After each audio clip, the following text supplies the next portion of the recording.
Hi guys, 2 दिन पे UPSC prelims 2023 आ चुकी है और इस 2 दिन में आपका प्रेशर बहुत ज़्यादा बढ़ने वाला है and that is completely fine. अगर आपकी पढ़ाई नहीं हो रही है that is also fine, but beyond that we need to discuss some things कि भाई अगर आपका स्कोर अच्छा आना चाहिए उस दिन तो क्या क्या चीज़ें हैं। आपने बेसिक पढ़ाई की है दैट इज़ फाइन, आपने लॉजिक एंड एलिमिनेशन टेक्निक भी प्रैक्टिस की है दैट इज़ ऑल्सो फाइन, लेकिन बियॉन्ड दैट कि उस दिन और एक चीज़ होती है वो है टेम्पटेशन। और उस टेम्पटेशन को हैंडल कैसे करना है ताकि आपका नेगेटिव मार्किंग जो बढ़ने वाला है because of the wrong answers वो कम हो जाए। और उसके लिए ये जानना बहुत ज़रूरी है कि आपको which question you should not attempt. अगर ये बात समझ में आ गई तो आपका अटेम्प्ट कम होते वक्त भी आपकी एक्यूरेसी ज़्यादा हो जाती है और आपका स्कोर भी अच्छा हो जाता है। सो बेसिक इस पूरे सिनेरियो में सबसे ज़्यादा इंपॉर्टेंट वर्ड आ जाता है 2 आवर्स मैनेजमेंट। अगर हम बात करें 2 आवर्स, मतलब यहाँ पे मैंने बेसिक अजम्पशन यहाँ ये रखा है कि आपने पिछले 4 महीने बहुत अच्छी तरीके से पढ़ाई की है। अगर आपने पिछले 4 महीने बहुत अच्छी तरीके से पढ़ाई की है तो 2 आवर्स का मैनेजमेंट आपके लिए बहुत इंपॉर्टेंट है। अगर नहीं किया तो जाने दीजिए, ये वीडियो आपके लिए नहीं है। जिन्होंने पढ़ाई की है उनके लिए ये 2 आवर्स की मैनेजमेंट बहुत इंपॉर्टेंट है। अब जब 2 आवर्स की मैनेजमेंट आती है तो यहाँ पे 3 टाइप्स ऑफ क्वेश्चन हमें डिस्कस करना बहुत जरूरी है। पहला क्वेश्चन कि जो भाई आपको जिसके बारे में श्योर पता है कि इसका आंसर क्या है, मतलब यहाँ पे 100% गारंटी है कि भाई इसका आंसर मुझे पता है, right. That is the first category of question. Second category कि जिसके बारे में आपको कुछ भी पता नहीं है, मतलब इसके बारे में मैंने कभी पहले सुना भी नहीं है, ऐसे कैटेगरी के क्वेश्चन आ जाते हैं डोंट नो कैटेगरी, मतलब ये बिल्कुल भी पता नहीं। और तीसरी कैटेगरी रहती है जो जनरली बहुत ज्यादा मायनों में रहती है पार्शियल नॉलेज, मतलब इसके बारे में मुझे थोड़ा बहुत पता है थोड़ा बहुत पता नहीं है। मतलब अगर 2 स्टेटमेंट फॉर्मेट है 3 स्टेटमेंट फॉर्मेट में तो इनके 1 स्टेटमेंट के बारे में पता है 2 स्टेटमेंट के बारे में पता है, तो ये पार्शियल नॉलेज है। पूरा क्वेश्चन पता है तो वो नो कैटेगरी में जाएगा, लेकिन कुछ भी पता नहीं तो वो डोंट नो कैटेगरी। लेकिन थोड़ा बहुत पता है, पार्शियली पता है या उससे रिलेटेड कुछ पता है तो वो पार्शियल नॉन कैटेगरी में ये क्वेश्चन चला जाता है। सो इन 3 कैटेगरीज को हमें हैंडल करना है इन 2 आवर्स ऑफ मैनेजमेंट में। तो यहां पे ये चीज बहुत जनरल सेंस में सारे aspirants most of the time 2 round strategy adopt करते हैं, ठीक है। बहुत कम बार या फिर बहुत ज़्यादा सुधा 3 राउंड्स या पर बहुत रेयरली 4 राउंड स्ट्रेटेजी यूज की जाती है, but that is not advisable. Generally 2 round strategy कैसे वर्क करती है अगर ये समझ पाए तो ही हम कौन से क्वेश्चन अटेम्प्ट नहीं करने हैं ये समझ पाएंगे। तो पहला जो राउंड रहता है जहां पे आपको 100% जिसके बारे में पता है वही सारे क्वेश्चन आप अटेम्प्ट करोगे, मतलब जिसके बारे में पार्शियली पता है या फिर जिसके बारे में पता नहीं है वो क्वेश्चन आप इस फर्स्ट राउंड में अटेम्प्ट नहीं करोगे। तो फर्स्ट राउंड में उतने ही क्वेश्चन अटेम्प्ट करोगे जिसके बारे में आपको 100% श्योरिटी है कि ये मुझे पता है, राइट। अब उसके बाद सेकेंड राउंड में आप उतने ही क्वेश्चन अटेम्प्ट करोगे जिसके बारे में आपको थोड़ा बहुत तो पता है, मतलब जिसको हम बोल सकते हैं पार्शियल नॉलेज है, राइट। मतलब थोड़ा बहुत पता है और जिसके बारे में हम सोच सकते हैं, जिसके बारे में हम लॉजिक लगा सकते हैं, उतने ही क्वेश्चन हम सेकेंड राउंड में अटेम्प्ट करेंगे। इसके बाद मतलब सपोज फर्स्ट राउंड और सेकेंड राउंड होने के बाद आपके पास ऐसा कोई भी क्वेश्चन नहीं बचता है कि जिसके बारे में आपको 1% या 5% या 10% पता हो, राइट। तो जिसके बारे में कुछ भी पता नहीं है ऐसे अगर क्वेश्चन बचते हैं तो वो क्वेश्चन आपको अटेम्प्ट नहीं करने, that is the first thing. मतलब यहाँ पे क्या है कि 2 round is more than sufficient. Third round का टेम्पटेशन आपको अवॉइड करना है, मतलब यहाँ पे किसी भी पॉइंट ऑफ व्यू से थर्ड राउंड में नहीं जाना है, तो ये जो 2 राउंड स्ट्रैटेजी है that is more than sufficient, क्योंकि फर्स्ट राउंड में आपने जितने आते हैं श्योरली आते हैं वो कवर कर लिए, सेकंड राउंड में जितने पार्शियली आते हैं वो कवर कर ले। अब कुछ नहीं बचा है आपके पास कि जिसके बारे में आपको थोड़ा बहुत भी पता है, तो थर्ड राउंड नहीं जाना है, that is the underlining statement, right. तो थर्ड राउंड नहीं करें।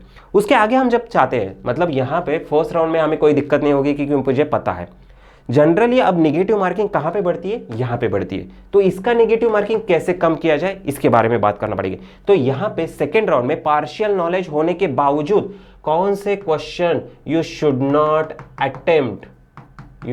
अटेम्प्ट ये हमें डिस्कस करना है, राइट। तो पहले हमने पहला कीवर्ड क्या है कि थर्ड राउंड में जितने भी क्वेश्चन रह जाते हैं वो अटेम्प्ट नहीं करने, राइट। अब आगे चलते हैं कि सेकेंड राउंड में जिसके बारे में थोड़ा बहुत पता है उसमें से कौन से क्वेश्चन हमें अटेम्प्ट नहीं करने, राइट। तो यहां पे स्पेसिफिकली पार्शियल नोन क्वेश्चन की हम बात करें, मतलब सेकेंड राउंड की बात करें, तो सेकेंड राउंड में अगर आपके पास उस क्वेश्चन से रिलेटेड कोई भी जानकारी है, पार्शियल मतलब आपके पास कोई फैक्ट है या आपके पास कोई कॉन्सेप्ट उसके बारे में रिलेवेंट आपको पता है, तो वो पार्शियल नॉलेज में आएगा।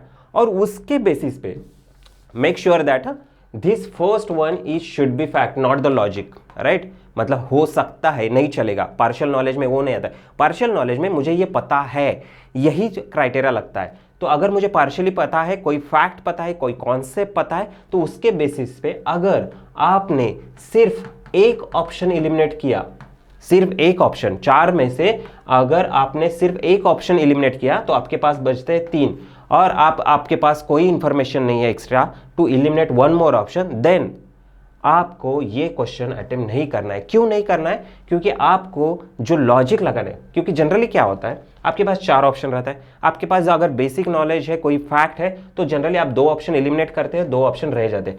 इस 2 ऑप्शन रहने के बाद आप लॉजिक के बेसिस पे ये क्वेश्चन अटेम्प्ट करते हो, राइट। लेकिन logic cannot work in 3 options, logic cannot work in 3 options. तो अगर किसी भी पॉइंट ऑफ व्यू से अगर आपके पास जो भी फैक्ट है उसमें से सिर्फ आप एक ऑप्शन एलिमिनेट कर पा रहे हो, then you should not attempt that question, right. तो क्योंकि आपके पास 3 ऑप्शंस और भी है जिसको आप लॉजिक के बेसिस पे अटेम्प्ट नहीं कर सकते। आप उतने ही क्वेश्चंस अटेम्प्ट करोगे जो उस फैक्ट के बेसिस पे अगर आप 2 ऑप्शंस एलिमिनेट कर पा रहे हो, राइट। तो अगर आपको जो नोन फैक्ट है, जो भी श्योर है, तो उसके बेसिस पे अगर आपने 2 ऑप्शन एलिमिनेट किए तो बचे हुए 2 ऑप्शन में आप लॉजिक लगा सकते हो, तभी ये वर्क करता है। अगर आपने सिर्फ एक ऑप्शन एलिमिनेट किया है और आपके पास 3 ऑप्शन बच चुके हैं तो ये लॉजिक यहां पे नहीं लगता है। सो बेसिकली हमें कौन से क्वेश्चन अटेम्प्ट नहीं करने, पहला क्राइटेरिया ये है कि थर्ड राउंड में जितने भी क्वेश्चन आते हैं जिसके बारे में आपको कुछ भी पता नहीं है, वो क्वेश्चन आपको अटेम्प्ट नहीं करने। इन सेकेंड राउंड जिसमें पार्शियल नोन क्वेश्चंस आ जाते हैं, उसके में अगर आपके बेसिस पे आपके जितना भी नॉलेज है उसके बेसिस पे अगर आप एक ही ऑप्शन एलिमिनेट कर पा रहे हो तो बचे हुए 3 ऑप्शंस में आप लॉजिक नहीं लगा सकते, तो ऐसे सारे क्वेश्चन आप अटेम्प्ट नहीं करोगे। और यहाँ पे एक ट्रिक है, जैसे आप क्वेश्चन फर्स्ट राउंड में सॉल्व करते जा रहे हो तभी आपको रियलाइज होता है कि इसके बारे में मुझे पार्शियली पता है या नहीं पता है, राइट। मतलब जब हम बात कर रहे हैं कि सपोज फर्स्ट राउंड चल रहा है तो फर्स्ट राउंड में ही आपको अंदाजा आ जाता है कि इसके बारे में मुझे पता है, श्योरली पता है, इसके बारे में पार्शियली पता है और इसके बारे में कुछ भी पता नहीं है। तो जिसके बारे में कुछ भी पता नहीं है, अगर ये क्वेश्चन है तो उस पर कांट मार दो, क्रॉस कर दो, इट इज साइकोलॉजिकल। अगर ये आपने क्रॉस नहीं किया तो आप क्या करते हो, सेकेंड राउंड में इसी क्वेश्चन को आप एक्सटेंडेड लॉजिक के बेसिस पे अटेम्प्ट करने का टेम्पटेशन हो जाता है। It is always wrong and ये आपका निगेटिव मार्किंग बढ़ाएगा। तो फर्स्ट राउंड में ही आपको डोंट नो कैटेगरी, मतलब थर्ड राउंड कैटेगरी वाली जितने भी क्वेश्चन है उस पे क्रॉस करना है, ताकि साइकोलॉजिकली आप जब सेकेंड राउंड अटेम्प्ट करने जाओगे तब इसके तरफ आप देखोगे भी नहीं। क्योंकि second round is very dangerous, कि जहां पे आपके सबसे ज्यादा टेम्पटेशन होते कि चलो ये क्वेश्चन थोड़ा बहुत अटेम्प्ट कर लेते हैं, राइट। तो अगर आपका attempt first and second round के बेसिस पे अगर आपका 75, 80, 85 के आसपास जा रहा है, that is more than enough, क्योंकि दैट मेंटेन्स योर एक्यूरेसी। अगर आपने ठीक से कौन से क्वेश्चन नहीं अटेम्प्ट करने हैं ये डिसाइड किया है। So believe me, third round नहीं करना है। सेकेंड राउंड में जो पार्शियल नोन क्वेश्चंस है उसमें अगर एक ही ऑप्शन एलिमिनेट हुआ है तो अटेम्प्ट नहीं करना है, और फर्स्ट राउंड जब करते हैं तो जिसके बारे में आपको कुछ भी पता नहीं उसको क्रॉस करना है, तभी आप वो क्वेश्चन को अटेम्प्ट नहीं करोगे जिसके बारे में आपको टेम्पटेशन होने के बाद नेगेटिव मार्किंग बढ़ सकता है। So all the best, thank you very much.